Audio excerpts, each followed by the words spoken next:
Hello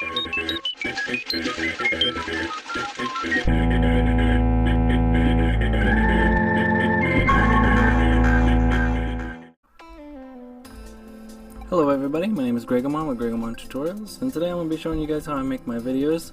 So, to begin, let's start out with, I use Cyberlink Screen Recorder 2, and that's actually what I'm using to record this video here. I use Cyberlink PowerDirector 18, and I'm in 6:9 mode with full mode. So, we're going to go ahead and show you how we do all the editing for this video. So you'll be seeing that intro a lot. So this is pretty much everything that I have right here. I'm going to go ahead and just start a new project. So when we begin, we want to transfer everything in that we're going to use in the video. We got our intro video, we got our outro video, and then we're going to be looking at how to install Left 4 Dead 2 custom campaigns. So odds are you've probably already seen this video last week. So we're going to start out by dropping our intro video in, and then we're going to drop our Left 4 Dead 2 custom campaign video in. So back here we have a huge gap of loading screen that we're trying to do. And the easiest way to find the loading screen areas is if you're quiet during your microphone, you'll see how it's mostly flat along here. So the easiest way to do this is we're going to split the timeline there, and then we'll jump right over here, and then we'll split the timeline again, and then we'll click on that, and then we can right click, and there's two different ways to do this. You can remove and fill gap, or you can push Control Delete, and that'll do it automatically for you. Okay, and then we got our outro right here. Okay. You'll probably see a lot of this outro. I'm not going to show it to you guys in this video, but I'll kind of give you the gist on how I created it, okay? So what I did was I just downloaded a background image to use for it. This is actually the one I used right here. We'll take a look real quick.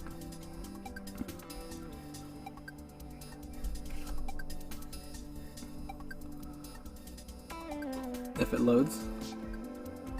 Okay, so this is the image I'm using for my outro video. Okay, and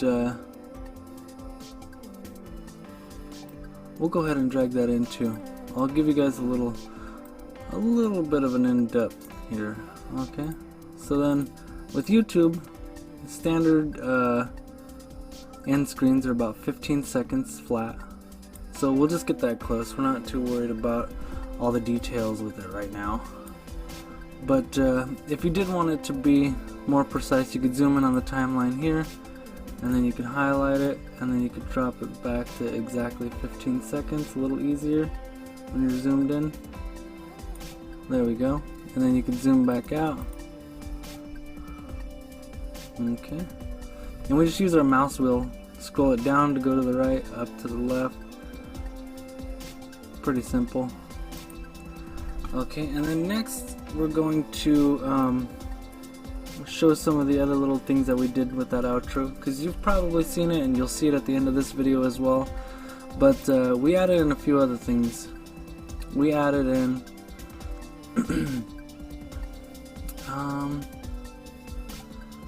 we had some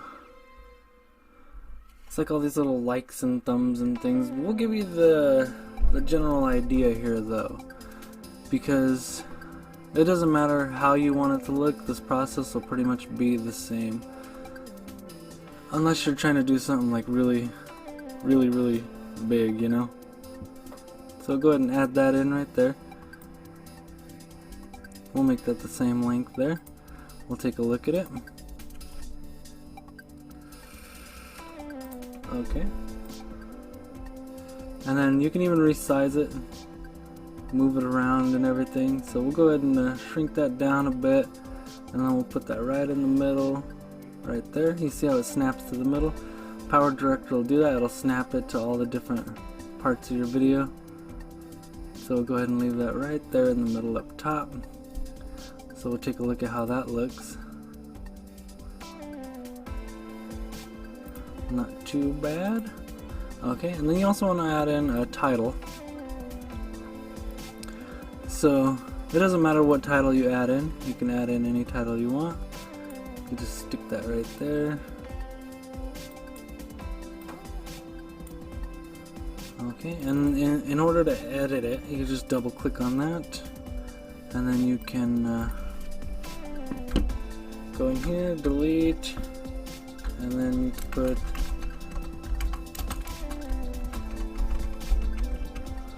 that there, and then you can even move this stuff around too, so it makes it really easy.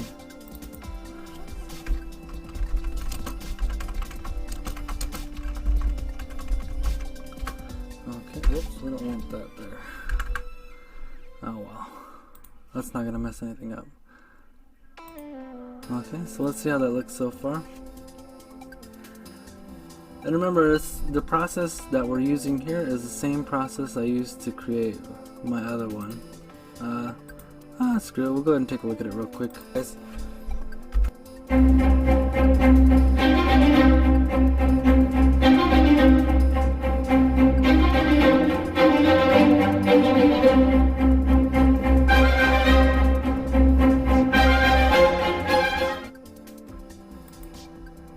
So we see it's pretty decent. I was happy with the way it came out.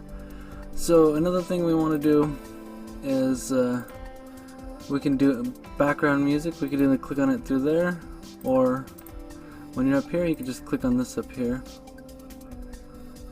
That's not bringing up the music we have. Oh, here's the music right now. So we'll just throw any old song in there for right now. Okay. And then with this, you can just go right to the end of the video here. Make sure this is highlighted, and then click the split on timeline, highlight the back part, and then just hit delete. Boom. Okay, so let's take another look at this.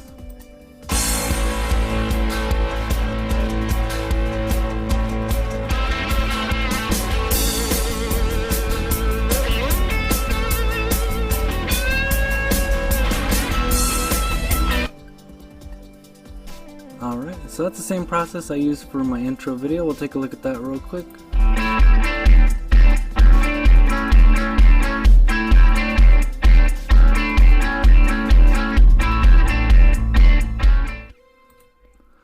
Alright, so that's pretty much the process that I used to edit my videos.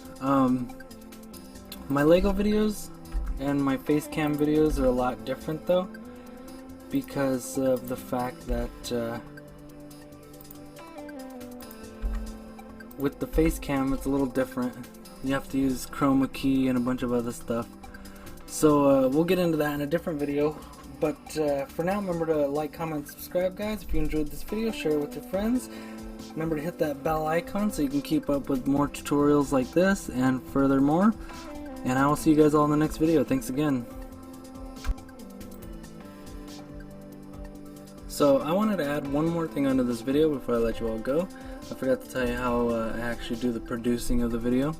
So in order to take your video from all these cuts and everything and separate pieces and all that, you want to click on produce.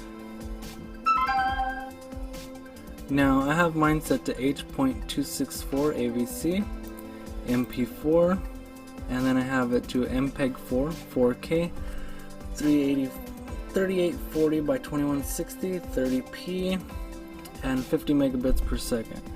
And you also want to have surround sound checked, and I guess a lot of this other stuff is a little optional. True theater surround sound, I don't know, I don't see the need for that too much because of the fact that not a lot of people are going to be watching my videos on theater mode. So, or in theaters that require that kind of sound. So another thing you can do too is you can enable or disable preview during production. So we'll go ahead and show you what that looks like when you enable it. It'll show it as it's producing, so that way you can keep an eye on it. And we see it's actually producing really well.